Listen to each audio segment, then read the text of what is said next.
नमस्कार, अभियान भारत देख रहे हैं आप। मैं हूं देवेंद्र कुशवाहा। जैसा कि आप जानते हैं कि उत्तर प्रदेश का जो बजट है 2021-22 वो कल विधानसभा में पेश किया गया।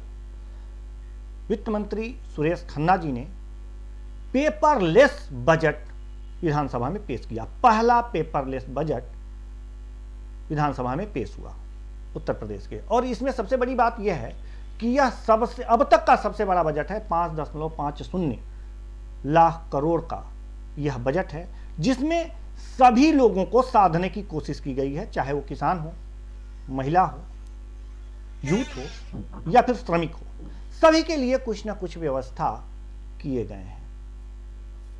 इस बजट पर चर्चा के लिए हम बीजेपी नेताओं से संपर्क साधने की कोशिश कर रहे हैं।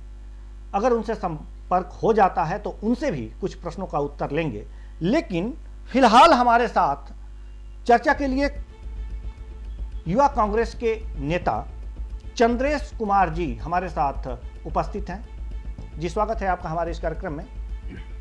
नमस्कार जी, नमस्कार जी। चंद्रेश जी, अब तक का सबसे बड़ा उत्तर प्रदेश का अब तक का सबसे बड़ा बजट पेश हुआ है विधानसभा में, क्या कहेंगे आप? जी नमस्कार। आपने अपने मंच पर हमें बोलने का अवसर दिया, इसके लिए आपको बहुत बहुत धन्यवाद। और ये उत्तर प्रदेश सरकार का पहला पेपरलेस बजट हम इसको कहेंगे, इसके लिए मैं सरकार को अपनी तरफ से धन्यवाद भी दूंगा। लेकिन सबसे महत्वपूर्ण बात यह है कि कोरोना के बाद सरकार से बजट को लेकर जनता को एक बहुत बड़ी आशा थी, और उस आशा को पूरा करने में यह सरकार पूर्ण रूप से फेल हुई है। यह बजट युवाओं के साथ, किसानों के साथ, मजदूरों के साथ, महिलाओं के साथ एक छल करने जैसा बजट है। और इस बजट को लेकर देश की, प्रदेश की जनता में, आम जनमानस में निराशा का भाव व्याप्त है। उत्तर प्रदेश सरकार ने जो ये बजट पेश किया है, जिसमें उसने आंकड़ों की बाजीगरी दिखाई है, एक बात तो स्पष्ट हो गया है कि यह बजट किसानों, मजदूरों, महिलाओं और युवाओं के लिए नहीं है।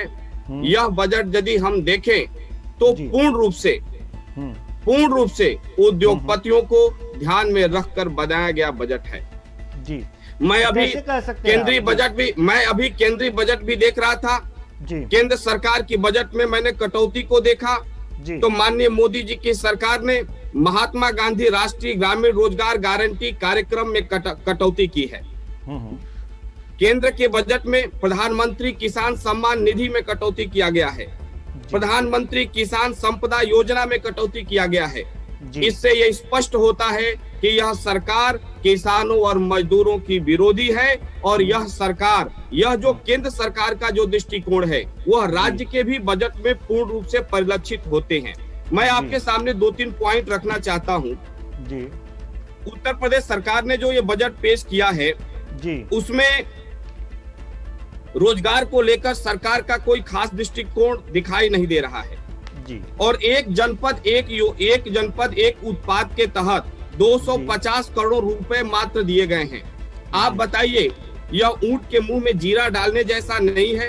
एक उत्पाद एक जनपद योजना के तहत मात्र 250 करोड़ रुपए, क्या युवाओं के साथ एक छल नहीं है? क्या युवाओं के साथ एक धोखा नहीं है? युवा स्वरोजगार कार्यक्रम के अंतर्गत मात्र 100 करोड़ रुपए दिए गए हैं। क्या मात्र 100 करोड़ रुपए में उत्तर प्रदेश के 75 जिले में युवा स्वरोजगार कार्यक्रम को आप कैसे सफल बना पाएंगे? इस पर आप विचार करिए। इस बजट में युवाओं के लिए ऊंट के मुंह में जीरा डालने का काम किया गया है। प्रावधान इसके लिए, रोजगार के लिए कितना होना चाहिए था? देखिए, ये आंकड़े अपने आप में बताने आसान नहीं है, लेकिन फिर भी मैं कहूंगा टोटल बजट का कम से कम 20% युवाओं के लिए आज के दौर में जारी किया जाना चाहिए। लेकिन यह सरकार ने बहुत ही न्यूनतम दिया है युवाओं को। इससे पता चल रहा है कि यह बजट युवाओं के साथ छल और एक धोखा है। इस बजट में चंद्रेश जी, हम एक बात और पूछना चाहते हैं कि शुरू में ही आपने कहा है कि जो कोविड है, कोविड की रोकथाम और टीकाकरण के लिए जो है बहुत से कम बजट दिए गए हैं। स्वास्थ्य के लिए बहुत जी। कम बजट दिए गए हैं। तो आपको मैं जी। आंकड़े बता रहा हूं कि 50 करोड़ रुपए कोविड-19 की रोकथाम के लिए दिए गए हैं। जी। साथ ही 5,395 करोड़ राष्ट्रीय ग्रामीण स्वास्थ्य मिशन पर ब्लॉक स्तर पर मजबूत ढांचा बनाने के लिए दिए गए हैं और साथ ही 1,300 करोड़ आयुष्मान भारत के लिए 425 करोड़ स्वास्थ्य व आरोग्य केंद्रों के लिए दिए गए हैं। बताइए, एक बात तो सबसे पहले मैं आपको बता दूं जी कि कोरोना के नाम पर इस सरकार ने बड़े बड़े घोटाले करने के काम किए हैं जी और ये घोटाला आगे भी जारी रहेगा। जी आप लोग मीडिया चैनल में, बहुत कम चैनलों ने इसे दिखाया, पेपर में भी ये बातें बहुत कम आई। कोरोना के नाम पर कोरोना किट घोटाला हुआ, जी जिसकी जांच यदि सही मायने में कर ली जाए तो आज ही सरकार को इस्तीफा दे देना चाहिए और आगे भी सरकार कोरोना के नाम पर घोटाले करने वाली है, इस बात से हम इनकार नहीं कर सकते। इस्तीफा देने के लिए तैयार नहीं होती है। सबके धीरे धीरे जब उनकी सरकार आती है, बीजेपी की आ रही है, तो कांग्रेस कहेगी कि वो घोटाले किए हैं और जब कांग्रेस की रहती है तो बीजेपी कहती है कि वो घोटाले किए हैं। ये तो एक दूसरे पर आरोप है। लेकिन जिन तथ्यों पर हम आते हैं कि जो श्रमिकों को और किसानों को साधने की कोशिश की गई है, उसके संबंध में कांग्रेस क्या राय रखती है?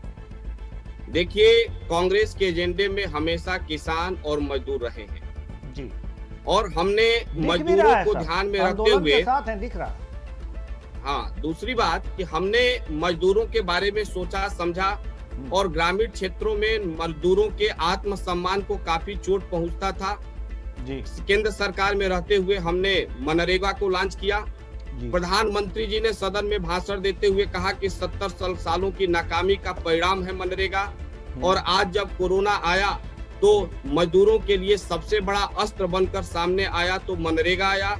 यह कांग्रेस पार्टी के दृष्टिकोण को परिलक्षित करता है और सबसे बड़ी बात यह है कि मैं प्रधानमंत्री जी को बताना चाहता हूं कि 70 सालों की सबसे बड़ी उपलब्धि मनरेगा है, क्योंकि मनरेगा ने भारत के गांव में भीख मांगने की परंपरा को हमेशा के लिए खत्म कर दिया और जिसके कारण गरीब आज गरिमा और सम्मान की जिंदगी जी रहे हैं। हम गांव से ही हैं, हम भी गांव से हैं, गांव में हम भी गांव से हैं, शहरों में भी दिखते हैं।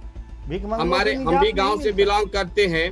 भारत के गांव में भीख मांगने के लिए जो पहले लोग आते थे, क्या उस संख्या उतनी ही है? मनरेगा के बाद बहुत बड़ी गिरावट आई है।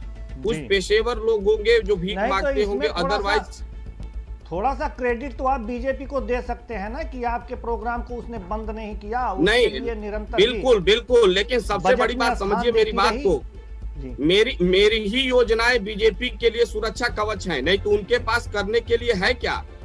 उन्होंने 6 सालों में किया क्या है?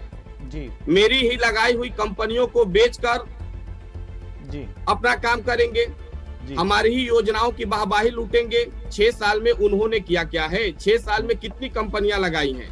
कांग्रेस ने जिन कंपनियों को खड़ा किया वो कंपनियां इस देश के जनता के द्वारा लगाए गए थे, वो कंपनी इस देश के थे और देश के नौजवानों के साथ छल करने का काम किया है। उन कंपनियों को औड़ी कौड़ी के भाव में अडानी और अंबानी को बेचने का काम किया है जी। आप देखिए महिला सुरक्षा का उत्तर प्रदेश में क्या स्थिति है। आए दिन महिलाओं के साथ बलात्कार, महिलाओं के साथ छेड़खानी, महिलाओं के साथ भेदभाव की स्थिति देखी जा रही है। सर, और इस सरकार ने महिला की बात कर रहे हैं। देखिए, हम लोग बजट पे चर्चा कर रहे हैं और लेकिन जब आपने बात उठाई, नहीं देखिए, बजट इस चीज से अलग नहीं है। बजट का उद्देश्य कहीं न कहीं अपराध को कम करना, रोजगार को बढ़ावा देना, गरीबी का निवारण करना भी है। और आप बताइए, उत्तर प्रदेश में पिछले 5वां बजट है सरकार का। सर चंद्रेश जी, मेरी बात भी तो सुन लीजिए। जहां तक आप कह रहे हैं कि महिला सुरक्षा की बात, तो उसमें तो महिला अपराध में तो कमी आई है। 39% की गिरावट दर्ज की गई है महिला अपहरण में। लगभग देखिए, एक चीज, महिलाओं के अपराध में भारी इजाफा हुआ है। ये सरकार डेटा स्पष्ट नहीं करती है। थाने में रिपोर्ट, आंकड़े जो आ रहे हैं, आंकड़े सरकार देती ही कहाँ है? थानों में FIR कहाँ होते हैं? FIR ये सरकार दर्ज नहीं कराती है। जब एफआईआर थाने में दर्ज होंगे, ये सरकार तो हाथरस की एक बेटी को आप लोग कहाँ रहते हैं? जलाने का काम करती है। आप लोग कहाँ रहते हैं? आप लोग सोए रहते हैं क्या? कम से कम जब हम तो लगातार आवाज उठा रहे हैं। तो आपकी पार्टी क्या करती है? लेकर के आंदोलन करना चाहिए ना। हम लगातार आवाज उठा रहे हैं। हमने हाथरस में आवाज उठाया, हम किसानों के मुद्दे पर आवाज उठा रहे हैं, हम लगातार सरकार के ऊपर आवाज उठा रहे हैं। जी, ये तो दर्ज हुए मुकदमे हैं ना, ये तो दर्ज हुए मुकदमे हैं। जहां दर्ज तो नहीं दर्ज हो रहे ही हैं, कम किए गए ना। सबसे बड़ी बात है कि इन्होंने मुकदमे को दर्ज ही कम किया। जी, मुकदमा जब इन्होंने कम ही दर्ज, जी, तो इस समय तो उत्तर प्रदेश में एक चीज मैं आपको स्पष्ट रूप से बताऊं तो इस समय पुलिस के माध्यम से सरकार अपना शासन चलाने का काम कर रही है। पुलिस शासन उत्तर प्रदेश में स्थापित हो चुका है। इस बजट में 1200 करोड़ मुख्यमंत्री कन्या सुमंगल योजना के लिए, 32 करोड़ शक्ति केंद्रों के लिए आवंटित की गई है। जी, क्या पर्याप्त नहीं है ये राशि? क्या कहना चाहते हैं आप? ये देखिए, केवल सबसे बड़ी बात समझिए कि बजट एक अनुमान होता है वित्तीय वर्ष का, है ना जी।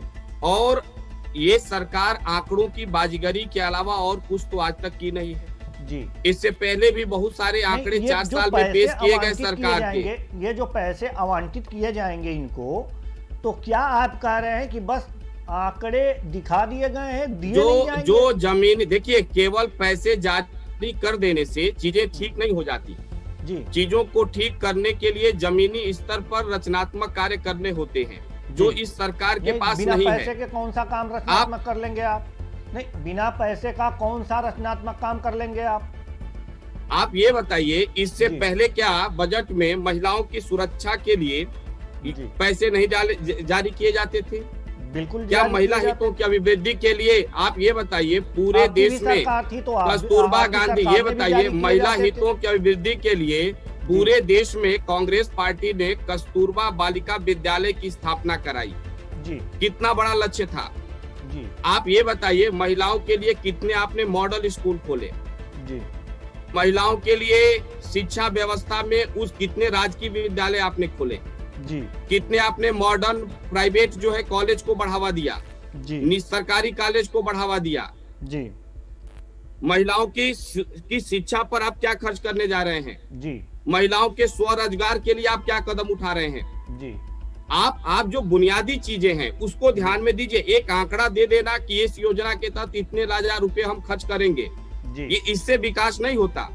आप ये देखिए कि राजकीय कितने महिला इंटर कॉलेज खोला, कितने आपने महिला राजकीय पॉलिटेक्निक कॉलेज खोला, कितने महिला आपने पोस्ट ग्रेजुएट कॉलेज खोला, कितना महिला आपने इंजीनियरिंग कॉलेज खोला, महिलाओं के लिए कितना विशेष हॉस्पिटल आपने बनाया। इन सारे मामलों में ये फेल रहे हैं जी। आपने ये बताइए, इन्होंने एक योजना लाया था एंटी रोमियो स्क्वाड, बाद में उसको विरोध जब हुआ तो इन लोगों ने प्रेमी युगलों को घूम घूम के पकड़ने लगे। जब विरोध हुआ तो वोमेन प्रोटेक्शन फोर्स नाम रखा। आज ये बताइए, महिलाओं के साथ रोज छेड़खानी और बलात्कार हो रही है, कहाँ है इनका वोमेन प्रोटेक्शन फोर्स? और ये बताइए, जब हाथरस की बेटी को रात के अंधियारे में कूड़े के ढेर पर रख के जला दिया गया, उस वक्त वोमेन प्रोटेक्शन फोर्स क्या कर रहा था इनका कि एक लाश की हिफाजत वोमेन प्रोटेक्शन फोर्स ने नहीं कर पाया। अच्छा जी। आप इस विषय पर बात करिए, तथ्यात्मक बात करिए कि वास्तव में बजट उद्योगपतियों को ध्यान में रखकर बनाए गए हैं या ये बजट किसानों को, मजदूरों को ध्यान में रखकर बनाए गए हैं। यह उद्योगपतियों का बजट है। वही तो मैं आपसे पूछना चाहता हूं कि उद्योगपतियों को ध्यान में रखकर किस तरह से बनाए गए हैं, वही तो मेरे समझ में नहीं आता, दर्शकों के समझ में भी नहीं आ रहा। आप बता दीजिए ना इस बात को। नहीं, देखिए, ऐसी बात नहीं है, देश की जनता भली भांति जानती है। पिछले 4 साल से ये लगातार उत्तर प्रदेश में अपराध बढ़ रहे हैं, जंगल राज बढ़ रहे हैं। छोड़िए ना, ये जो बजट आया है, अराजकता बढ़ रही है तहसीलों में और थानों में बड़े स्तर पर। बजट आया है, बजट पर ही करिए ना। ये बजट किस तरह से उद्योगपतियों को ही सारा जा रहा है, किसानों, महिलाओं, मजदूरों को नहीं मिल रहा। मैंने एक तर्क तो रखा, हमें बताइए। मैंने एक तर्क रखा आपके सामने युवाओं के संबंध में। कि मात्र एक जनपद एक उत्पाद योजना के तहत इन्होंने 250 करोड़ रुपए जारी किए हैं जी। क्या ये 250 करोड़ रुपए से युवाओं के लिए चीजें बेहतर की जा सकती हैं? युवा स्वरोजगार योजना के लिए इन्होंने मात्र 100 करोड़ रुपए जारी किए हैं। क्या 100 करोड़ रुपए में अगर जो कम जारी किए हैं, 75 जिलों में अनुसार अगर कम जारी किए हैं, अगर आपके अनुसार कम ही बजट जारी किया गया है रोजगार के लिए, युवाओं के रोजगार के लिए, तो ये किस तरह से उद्योगपतियों को पैसा चला जा रहा है? हम यही तो पूछना चाह रहे हैं। अगर महिलाओं के लिए कम बजट दिया गया है, इस बजट में कम पैसे दिए गए हैं, तो किस तरह से उद्योगपतियों के हाथों में चला जा रहा है? हर बात में आप लोग उद्योगपति ला देते हैं, कहाँ से मैं बता रहा हूँ ना, मैं बता रहा हूँ जी, मैं बता रहा हूँ, इस बात को मैं बता रहा हूँ जी। बताइए। स्वरोजगार पर यदि कम पैसे जाएंगे तो स्वरोजगार को बढ़ावा कम मिलेगा जी। इसके कारण जो है बेरोजगारी तेजी से बढ़ेगी जी, और बेरोजगारी बढ़ने से हमारे नौजवान कम मजदूरी पर काम करने के लिए विवश होंगे जी। तो इस बजट में ये प्रावधान इसलिए किए गए हैं कि ताकि उद्योगपतियों को सस्ते रोजगार मिल सके, सस्ते एम्प्लॉय मिल सके जी। इस प्रकार से अप्रत्यक्ष रूप से उद्योगपतियों को बढ़ावा देने के लिए ये बजट को डिजाइन किया गया है जी। आप ये बताइए, इन्होंने कहा था कि 2022 तक किसानों के आय को दूना कर देंगे जी, और इन्होंने देखेंगे कहा गया है, इसमें भी कहा गया है कि किसानों के आय को दुगना कर देंगे जी। हाँ, तो किसान, अब मैं उसी विषय पर बात कह रहा हूँ जी कि अब बताइए, अभी आज ही हमारी नेता आदरणीय प्रियंका गांधी जी ने जी कुछ डेटा आपके सामने रखे मथुरा से जी, और काफी मथुरा में उन्हें जनता का प्यार मिला जी, और उन्होंने बताया कि किस प्रकार से बीमा कंपनियों ने किसानों का हजारों करोड़ों रुपया लेकर गायब हो गई और वो आज तक किसानों को नहीं मिला जी। आप ये बताइए, क्या किसानों के आय इस साल दोगुने हो गए हैं? 2022 तक टारगेट सरकार ने रखा था, 2021 में क्या लक्ष्य प्राप्त हुआ आप बताइए? कर लीजिए। मैं तो बता रहा हूँ ना, 2021 में वो दिख गई। मैं आपको बता रहा हूँ, मैं पूर्वांचल में इस बार पूरा किसानों की जो खेती है वो हल्दिया रोग से ग्रसित हो गई और उत्पादन बहुत कम हुआ। और आपको मैं सच्चाई बताऊं कि इस बार पूरे पूर्वांचल में धानों की खरीद सरकार ने नहीं किया है। सरकार ने आंकड़े जारी कर दिए, हमने धान खरीद लिए, हमारे कोटा पूरा हो गए और जो धान हल्दिया रोग के कारण काले पड़ गए थे वो मंडियों में धान नहीं बिके हैं और मजबूरी में किसानों ने 1000, 1100, 1200, 900 रुपया कुंटल पर धान बेचने में मजबूर हुए हैं जी। क्या किसानों को उस रोग के कारण जो नुकसान हुआ है सरकार ने उसकी भरपाई की है जी।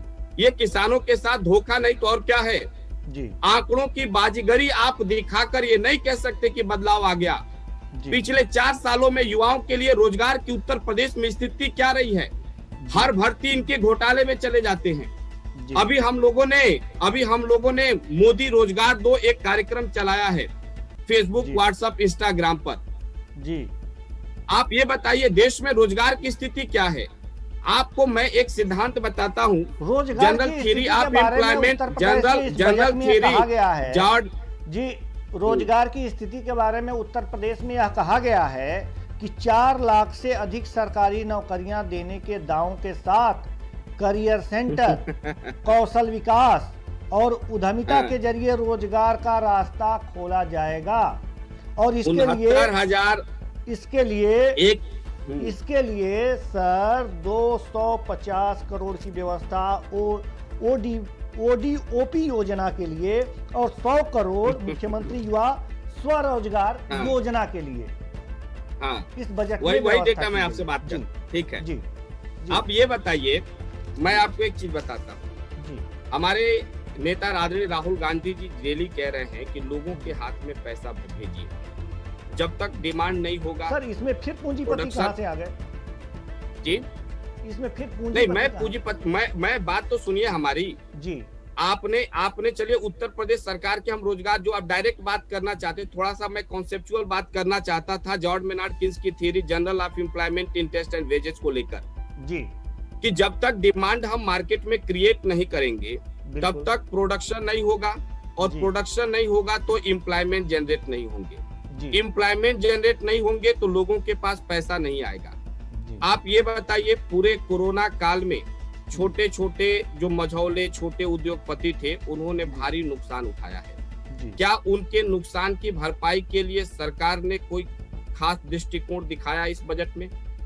किसान जो है किसानों का फसल पूरे पूर्वांचल में मैं देखूं तो हल्दिया रोग से ग्रसित रहा है। क्या उसके लिए कोई प्रावधान बजट में स्पेशली किए गए हैं? युवाओं के नाम पर ऊंट के मुंह में जीरा डालने के काम कर रहे हैं। मनरेगा के मजदूरों को जो आप नौकरी के रूप में दिखा रहे हैं। इस देश में और प्रदेश में शिक्षित बेरोजगारों की संख्या दिन प्रतिदिन बढ़ रही है। सरकार को ये नहीं मालूम है कि यदि आप किसी खास प्रकार के काम करने के लिए एलिजिबल हैं और आपकी योग्यता के अनुरूप काम आपको नहीं मिल रहा है, तो भी आप एक प्रकार के बेरोजगार ही हैं। सरकार के पास बेरोजगारी को परिभाषित करने का कोई एक फार्मूला ही नहीं है। सरकार को समझ में नहीं आ रहा है बेरोजगार किसे कहते हैं। 69,000 भर्ती इन्होंने किया, कोर्ट में गया, भर्ती 2 साल लटका, फिर भर्ती इन्होंने किया, उसमें आरक्षण में गड़बड़ियां इन्होंने की और तमाम प्रकार की गड़बड़ियों के बाद अभी उत्तर प्रदेश में इलाहाबाद में लड़के डटे हुए हैं। उसमें नियमितता की मांग कर रहे हैं, खाली सीटों को भरने की बात कर रहे हैं और ये सरकार उनके ऊपर लाठी गिराने का काम कर रही है। भर्ती आता है, 10 दिन बाद इनकी वैकेंसी कोर्ट में चला जाता है। तो सरकार युवाओं को के साथ छलने का काम कर रही है। यदि युवाओं की इतनी हमदर्द सरकार है तो सरकारी भर्तियों में जो आवेदन आ रहे हैं उस आवेदन को निःशुल्क क्यों नहीं कर रहा है? ज्यादातर मजदूरों के, किसानों के बच्चे सरकारी नौकरियों के जो फॉर्म भरते हैं, पूरे कोरोना काल में उनकी आमदनी जीरो रही है, वो कैसे सरकारी फीस जमा करेंगे? सरकारी नौकरियों में आवेदन का शुल्क जीरो क्यों नहीं हो रहा है? हम ब्रेक का समय हो रहा है, हम छोटा सा ब्रेक लेंगे, उसके बाद फिर इसी मुद्दे पे आपसे चर्चा करते रहेंगे। तो वक्त हो चला है एक छोटे से ब्रेक का। ब्रेक के बाद उत्तर प्रदेश के बजट पर हम कांग्रेस नेता चंद्रेश कुमार सिंह से वार्ता करेंगे थोड़ी देर बाद।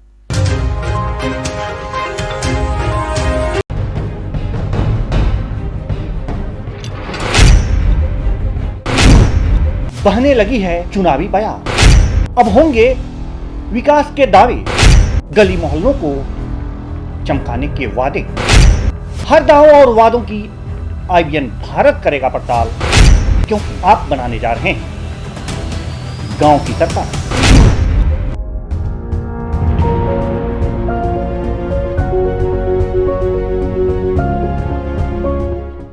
देश में हर साल सीट बेल्ट ना लगाने, हेलमेट ना पहनने, नशे में गाड़ी चलाने, ओवर स्पीडिंग करने, गाड़ी चलाते समय मोबाइल फोन का इस्तेमाल करने और रॉन्ग साइड गाड़ी चलाने की वजह से 22,000 से भी ज्यादा लोग सड़क दुर्घटना में मारे जाते हैं।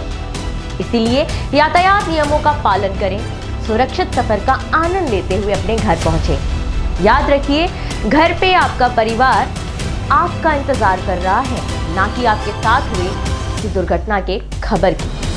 सावधान रहें, सुरक्षित रहें। आईबीएन भारत द्वारा जनहित में जारी।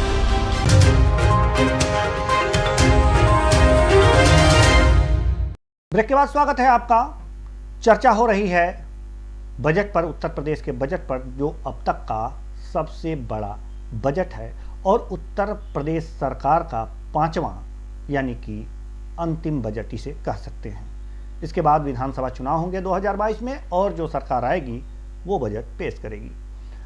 इस बजट पर चर्चा के लिए हमारे साथ उपस्थित हैं चंद्रेश कुमार सिंह जी, जो युवा कांग्रेस नेता हैं। एक बार फिर मैं आपका स्वागत करूंगा इस चर्चा में। आपसे चर्चा हो रही थी रोजगार की, महिलाओं की और श्रमिकों की।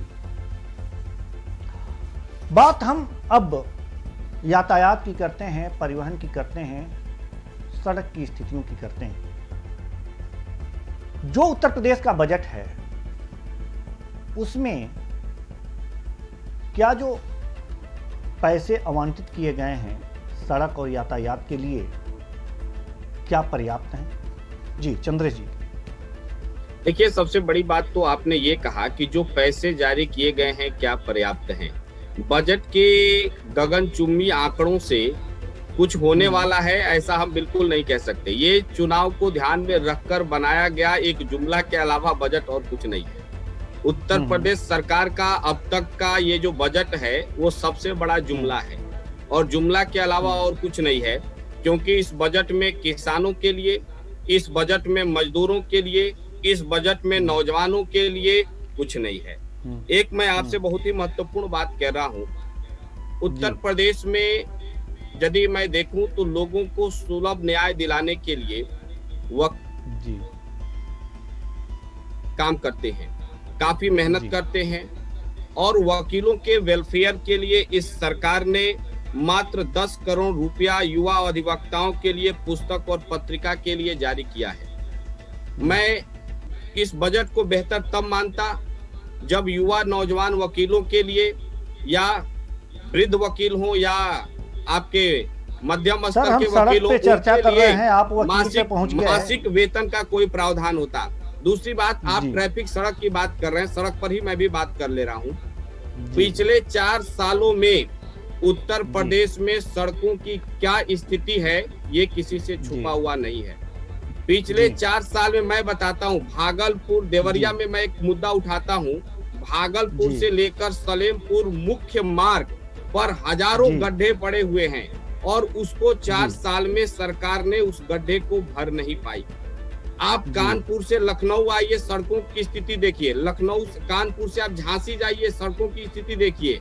हाईवे पर बड़े बड़े गड्ढे पड़े हुए हैं और आपको लगता है कि ये सरकार ये चुनावी आंकड़े दिखाकर जनता को गुमराह कर देगी, तो चुनावी आंकड़े दिखाकर जनता को गुमराह नहीं किया जा सकता है। उत्तर प्रदेश की जनता 4 सालों में सरकार की स्थिति को ठीक ठीक जान गई है कि ये सरकार जुमलेबाज है, इसके अलावा और कुछ नहीं है। आप कह चुके जी 12,441 करोड़ रुपए सड़कों के निर्माण के लिए यह सरकार इस बजट में व्यवस्था की है और जो पुल की मरम्मत और सड़कों की मरम्मत के लिए 4,135 करोड़ रुपए की व्यवस्था की है साल भर के अंदर। सर, क्या ये आपको कम लगता है? बिल्कुल मुझे कम लगता है, क्योंकि जो 4 साल में इस सरकार ने सड़कों पर गड्ढे बनाए हैं उसको भरने के लिए बहुत कम है। इस सरकार ने पिछले 4 साल में उत्तर प्रदेश के सभी सड़कों को गड्ढा ही बनाया और कुछ नहीं बनाया है। और इन्होंने जो सड़कें बनाए हैं, एक बरसात से दूसरे बरसात में वो सड़कें उखड़ जाती है। और कहेंगे आप तो डेटा के साथ मैं आपको उदाहरण दूंगा। हमारे पास आंकड़े हैं सड़कों के। हमारे यहाँ देवरिया में लार मार्केट में एक सड़क बनी है, लार के किनारे से बाईपास होते हुए सलेमपुर जाती है। लार पेट्रोल पंप से सलेमपुर जाने वाली सड़क एक मुख्य मार्ग है, चौड़ी सड़क है और वो करोड़ों की लागत से बनी हुई सड़क मात्र 1-2 महीने भी नहीं हुए और वो सड़क उखड़ गए। एक ही बरसात में वो सड़क पर गड्ढे हो गए, सड़क धंस गए। आप सोचिए सरकार क्या कर रही है। सरकार पैसे जारी करके योजनाओं के नाम पर घोटाला करने का काम कर रही है। एक घोटाला मैं आपके सामने और रख दे रहा हूँ। इस बजट में बच्चों के कोचिंग के लिए, यूपीएससी की कोचिंग के लिए सरकार ने बजट का प्रावधान किया है और ये प्रावधान जैसे ही शुरू हुआ कि सरकार इस बजट में प्रावधान करेगी यूपीएससी के फ्री कोचिंग के लिए, उत्तर प्रदेश में उप मुख्यमंत्री केशव प्रसाद मौर्य जी के बेटे ने प्रबल नाम से एक कोचिंग को खोल दिया। इसमें उनका शेयर हो गया। अब उसमें बड़े घोटाले होंगे। सरकार योजना पर पैसा जमा करेगी, केशव प्रसाद मौर्य जी के बेटे की कोचिंग में एडमिशन होगा और वो पैसा व्हाइट को ब्लैक, ब्लैक को व्हाइट बनाने का काम होगा। इस घोषणा को सुन लीजिए, ये उत्तर प्रदेश में होने वाला बहुत बड़ा घोटाला है। या सिर्फ आप कल्पना में ही ये सब ख्याली पुलाव पका? नहीं, मैं जो बता रहा हूँ मेरे पास अभी डेटा नहीं है, लेकिन वक्त आएगा तो इसका डेटा भी मैं मीडिया के सामने रखूंगा। ये मुद्दा मैंने पहले इसलिए उठा दिया है कि संज्ञान में रहे। सर, मैं आंकड़े जुटा रहा हूँ ना। सर, कांग्रेस की स्थिति इसीलिए कमजोर होती जा रही है, ख्याली जिंदगी ज्यादा जीती है। कुछ तथ्यात्मक कांग्रेस की कोई ख्याली अगर जो सड़कों में गड्ढे हैं तो 4 साल में आपने क्या किया? हम ये विषय विपक्ष में रहते हुए किसानों का मामला हो, शहर मजदूरों का मामला आपको उस सड़क हम लगातार उठा रहे हैं, आंदोलन करते। अरे आप जब बीजेपी विपक्ष में थी उसी से सीख लेते आप लोग कुछ। हमने अगर जो सीखा है, बजट में हमारे ऐसा नेता प्रावधान है, बजट में प्रावधान है, अगर जो उसने इतने पैसे जारी किए हैं साल भर के लिए, कुछ नहीं कर पाती है, तो उसी को लेकर के आप आंदोलन करते, लोगों को जगाते। हमारे प्रदेश अध्यक्ष अजय आप कुमार लोग तो लल्लू बस जी ख्याली ने, पुलाव में ही मैं लगे बता रहते रहा हैं। हूँ, नहीं सर, मैं ख्याली पुलाव नहीं बता रहा हूँ, मैं आपको बता रहा हूँ, हमारे प्रदेश अध्यक्ष अजय कुमार लल्लू जी ने लगातार सड़क से लेकर विधानसभा तक आंदोलन करने का काम किया और पिछले मात्र 2 सालों में 20 बार से अधिक बार उनको जेल में डाला गया। यह सरकार लगातार लोकतंत्र की हत्या करने का काम कर रही है। आप लोग चुप हो गए, जेल में नहीं, हम चुप नहीं हो गए, उसके बाद भी हम आंदोलन कर, और ये तो मैं अपने प्रदेश अध्यक्ष की बात कर रहा हूँ। उत्तर प्रदेश के आंदोलन होना चाहिए था। देखिए, हम लोग गांधीवादी लोग हैं और लोकतांत्रिक करते ही नहीं है, हम दक्षिणपंथी, ये देखना चाहते हैं आप लोग सिर्फ कि सरकार कुछ करे, उसमें गलतियां हो, हम दक्षिणपंथी मूल्यहीन नहीं हैं, हम लोकतांत्रिक मूल्यों पर चलकर संविधान के नियमों के अनुरूप संवैधानिक मूल्यों का रक्षा करते हुए आंदोलन करते हैं। हम उनकी तरह नहीं हैं कि हम भाषण में गोली मारने की बात करेंगे। बाकी कानून में हाथ में ले लेते हैं क्या कानून को हाथ में ले लेते हैं बाकी जो आंदोलन करते हैं? आप देखिए, योगी आदित्यनाथ जी मुख्यमंत्री के पहले के भाषणों को देखिए, वो एक नेता की भाषा बोलते हैं कि एक माफिया गुंडे की भाषा बोलते हैं। कांग्रेस के नेताओं में ये संस्कृति और ये मूल्य आप नहीं पाएंगे। इतना कही दिए आप, तो आप सुना दीजिए क्या बोलते हैं, ये भी बता दीजिए। आप देखिए पुराने उनके वीडियो को, वो मर्डर करने की बात करते हैं, वो हिंसा करने की बात करते हैं, वो खुद कानून को हाथ में लेकर ईंट से ईंट बजाने की बात करते हैं, वो कानून को हाथ में लेकर खुद ही ईंट से ईंट बजाने की बात करते हैं, और जब उनके खिलाफ लोग बोलते हैं तो संविधान की हत्या करके थानों की सरकार चलाते हैं।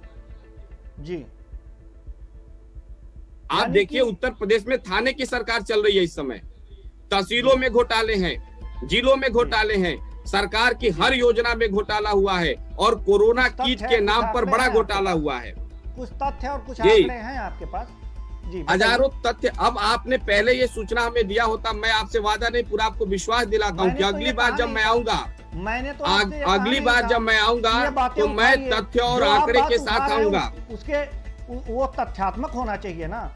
मैंने तो ये कहा नहीं था कि ये बात उठाइए, आप उठा रहे हैं तो उसका तथ्य, उसके सबूत तो आप ही देंगे ना, हम नहीं देंगे ना। बिल्कुल, इसके तथ्य भी हैं, इसके सबूत भी हैं, और मैं आपको विश्वास दिलाता हूं कि आपको मैं ये तथ्य और सबूत दोनों प्रेषित करने का काम करूंगा।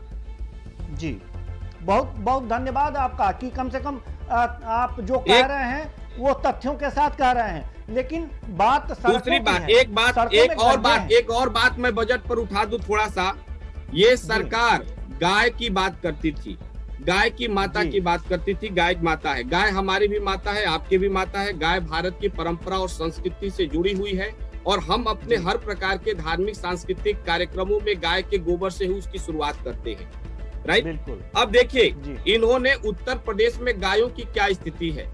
सड़कों पर गायें आवारा की तरह घूम रही हैं, भूख से मर रही हैं, मंडियों में लोग गाय को हुंकारते हैं, गांव में फसल गाय चर रही है, लोग गायों को मार रहे हैं, पीट रहे हैं, गौशालाओं में गाय सड़ी हुई हैं। हमारे अध्यक्ष आदरणीय अजय कुमार लल्लू जी ने जब इस मुद्दे को उठाया तो उन्हें उठाकर जेल में डाल दिया गया। और गाय के नाम पर इस सरकार ने कितना बजट जारी किया है? कान्हा गौशाला और बेसहारा पशु आश्रय के लिए मात्र 80 करोड़ रुपए जारी किए हैं। आप बताइए, क्या 80 करोड़ में गायों के हितों की रक्षा हो पाएगी? गायों का चारा मिल पाएगा? आप इस बारे में बात करें। मैं अब बिना तथ्य की बात नहीं कर रहा हूँ, मैं बिल्कुल व्यवहारिक और समीक्षात्मक बात कह रहा हूँ। आप बताइए, गौशालाओं के लिए इस बजट में कान्हा गौशाला और बेसहारा पशु आश्रय के लिए 80 करोड़ बजट में प्रयोजन किया गया है। जब कांग्रेस की सरकार थी तो गौशालाओं के लिए क्या किया, कौन से काम किए थे? उत्तर प्रदेश में आज से हमारी जो सरकार थी, कितने साल पहले थी ये देखिए। हम लंबे समय से उत्तर प्रदेश में सरकार नहीं है। तब गाय नहीं थी क्या? उत्तर प्रदेश से और गायों के गाय नहीं थी क्या? आप देखिए, कांग्रेस पार्टी ने संविधान के directive principle of state policy में गायों के लिए स्पेशल प्रोविजन किया है। दूध देने वाली गायों की बात की है, पशु के लिए, पर्यावरण के लिए नीति निर्देशक तत्वों में बात किया गया है। और हमने संविधान में इन चीजों को नीति निर्देशक तत्वों में इसीलिए स्थान दिया ताकि भविष्य में आने वाली सरकारें इनके हितों की रक्षा कर सके। उत्तर प्रदेश की संविधान में जब उसका निर्माण हुआ, नीति निर्देशक तत्व तब बने, मूल कर्तव्य तब बने, उसमें जोड़े गए कई प्रावधान हैं, वो तब की बात है। सर, जब आपकी सरकार थी तब आपने क्या किया? जी देखिए, अतीत पर आप बहस करना चाहिए। आप ये बताइए, जिस तथ्य पर हम आपसे बात करना चाह रहे हैं, जो मुद्दा हम उठा रहे हैं, उस मुद्दे पर बात करिए कि क्या उत्तर प्रदेश में गौशालाओं के नाम पर ये सरकार ने जो गाय की राजनीति की है, गाय के नाम पर सत्ता में आई है, गाय को चुनावी मुद्दा बनाया है और उस गाय माता के लिए मात्र 80 करोड़ रुपए उसके खुराक के लिए जारी किया है, ये सरकार के द्वारा किया गया एक गायों के विरुद्ध षड्यंत्र है कि नहीं है? आप ये बताइए इस विषय पर। अगर सरकार ने कम ही आवंटित किया धन तो ठीक है, कांग्रेस पार्टी चिंता इस विषय का है, चिंता इस विषय का नहीं है, केवल धन की बात। जो गौशालाओं में गाय भूख से मर रही हैं, ये चिंता का विषय है। ये सड़कों पर प्लास्टिक खा के मर रही है, ये चिंता का विषय है। और हमारे प्रदेश अध्यक्ष ने इस मुद्दे को उठाया था गौशालाओं में जाके, तब सरकार को लगा कि अरे गौशालाओं के मामले तो सामने आ जाएंगे, मरी हुई गायों के सीन सामने आ जाएंगे, मरी हुई गायों के तस्वीर सामने आ जाएंगे, कीचड़ में सरकार गिर जाएगी। तभी सरकार ने हमारे प्रदेश अध्यक्ष को उठाया और जेल में बंद कर दिया। ये सरकार है। ये आंकड़ों की बाजीगरी से प्रदेश और देश नहीं बदलता। स्थगित कर दिया और आपने उस मुद्दे नहीं, हम मुद्दे को स्थगित नहीं किया। स्थगित होता तो आपके सामने प्लेटफॉर्म पर क्यों रख रहे होते? नहीं तो आप सोचिए, मुद्दा स्थगित कहाँ है? आपके माध्यम से हजारों लोगों के पास वो मुद्दा जाएगा। और हम आपको आशा नहीं, पूरा विश्वास दिलाते हैं कि गाय के हितों की रक्षा के लिए आगे कांग्रेस पार्टी लड़ेगी। तो आप लोग भी बनवा सकते हैं, एक आध गौशालाएं तो आप लोग भी बनवा सकते हैं, उसमें गायों की सुरक्षा कर सकते हैं। कितनी गौशालाएं बनवाई हैं कांग्रेस ने? आप देखिए, कांग्रेस ने नहीं, आप कांग्रेस की तो बात एक अलग, पॉलिटिकल पार्टी की बात एक अलग बात है। आप देखिए, हमारे यहाँ सबके यहाँ गाय होती है और हम सभी गायों की रक्षा करते हैं अपने अपने स्तर पर। और कांग्रेस पार्टी की आप बात कर रहे हैं, कांग्रेस पार्टी बहुत दूर आपको जाने के लिए जरूरत नहीं है, आप इलाहाबाद में जाइए। क्या कांग्रेस अपने खर्चे से वहां अनाथालय और हॉस्पिटल कैंसर मरीजों के लिए नहीं चलाती है? आनंद भवन के बगल में आप जाकर वहां पर देखिए, अनाथालय भी हमारे यहाँ है और कैंसर हॉस्पिटल भी चलता है ट्रस्ट से। गायों के दर्द से जब कांग्रेस इतनी बिलबिला रही है तो थोड़ा सा गायों के लिए भी कुछ कर दे। गायों के, देखिए, बात सिर्फ गाय की नहीं है, सरकार के झूठे वादे का है, सरकार के द्वारा फैलाए जाने वाले भ्रम की बात है। बात यह है कि सरकार ने जो भ्रम फैलाया है गाय के नाम पर, लोग हिंदुओं को वोट बैंक बनाकर वोट लेने का काम किया है, तो सरकार गाय के लिए क्या सोच रही है, उसकी वास्तविकता क्या है, ये जनता के बीच जाना चाहिए मुद्दा। ये मेरा प्रश्न है। जी एक चीज और, एक बात और, थोड़ा सा एक और बात कर लीजिए। ज्यादा हो गया अब, गायों का बहुत ज्यादा हो गया, कुछ जल्दी और भी टॉपिक हैं जिस पे हम लोगों को चर्चा कर लेनी चाहिए। हमें ऐसा लगता है कि सिंचाई के लिए 1137 करोड़ मध्य गंगा नहर परियोजना को 976 करोड़ रुपए राजघाट नहर परियोजना के लिए, ये सरकार ने बजट में प्रावधान किया है। आप ये बताइए, पिछले 4 साल में, मैं एक बात आपसे रख रहा हूँ, ये बजट तो अनुमान होता है कि हम इतना करेंगे, क्या करेंगे देखेंगे उसको आगे। एक बात बताइए, पिछले 4 साल में इस सरकार ने इरिगेशन के लिए क्या किए हैं? कितने इन्होंने ट्यूबवेल लगवाए हैं और कितने नहरों का इन्होंने निर्माण कराया है? जरा आप इस पर विचार करिए। और जो ट्यूबवेल लगे हैं, 1-2 ट्यूबवेल कहीं जगहों पे, कांग्रेस ने भी तो ट्यूबवेल लगवाया था, क्या है? हाँ, हमने लगवाया था। ये आने वाली सरकारों की जिम्मेदारी थी कि उसको बेहतर करते। और जब तक उत्तर प्रदेश में कांग्रेस की सरकार थी, ट्यूबवेल खूब बढ़िया काम करते थे, ट्यूबवेल पर ऑपरेटर भी होते थे, सुबह शाम ट्यूबवेल चलते थे। हम आपको एक छोटा सा एग्जाम्पल देते हैं। सिंचाई के लिए बहुत बढ़िया काम ये है, हर 4 गांव को न्याय पंचायत को जोड़कर और चारों दिशाओं में 4 ट्यूबवेल न्याय पंचायतों में लग जाएं, तो सिंचाई की 80% समस्या खत्म हो जाएंगे। हमारे यहाँ पूर्वांचल में देखेंगे, यदि नदियों को हम जोड़ दें, है ना, नदियों से छोटे छोटे नहर निकालकर हम व्यवस्था बना दें, तो सिंचाई की समस्या। आपको एक मैं छोटा सा एग्जांपल देता हूं। उत्तर प्रदेश में धान का कटोरा चंदौली जिला जाना जाता है जी। उस समय चंदौली जिले में आप देखेंगे कि नहरों की जाल बिछी हुई है।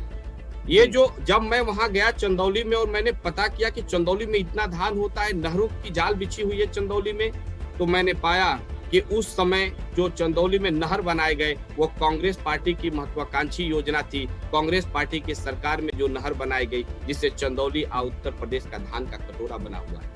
कांग्रेस ने जहां छोड़ कर गया है, आज ये लोग वही हैं, वहां से एक कदम ये लोग आगे नहीं बढ़े हैं। कांग्रेस की योजनाओं को बुनवाएंगे, कांग्रेस को ये गाली देंगे और कांग्रेस की ही योजना पर अपनी छाती भी पीटेंगे। इसके अलावा ये नहीं कर सकते। मैं बजट के बारे में एक बात स्पष्ट आपसे कर देना चाहता हूं कि यह बजट प्रधानमंत्री और मुख्यमंत्री के चुनावी जुमलों के अलावा और कुछ नहीं है। ये आंकड़ों की बाजीगरी 2022 में 23 में होने वाले चुनाव को ध्यान में रख कर बनाया गया है।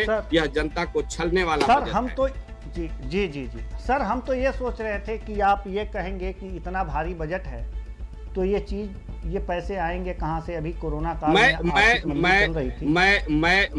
मैं मुझे मालूम है सर, मुझे मालूम है कि सरकार, लेकिन आपने इस मुद्दे को उठाया ही नहीं। तो चलिए हम याद दिला देते हैं, जरा इस पे भी अपने विचार रख दीजिए कि क्या सोचते हैं, आखिर ये पैसे कहां से आएंगे जी। अब देखिए, ये पैसे तो हमें पहले से मालूम है कि सरकार ये पैसे कहीं से जुटा उठा पाएगी नहीं, है ना। सरकार स्पष्ट रूप से इस मामले में फेल है। 18,000 करोड़ रुपए केंद्र से भी इस साल जो है 18,000 करोड़ रुपए जो केंद्र से धनराशि मिलती थी उसमें भी कमी होगी। 18,000 करोड़ रुपए।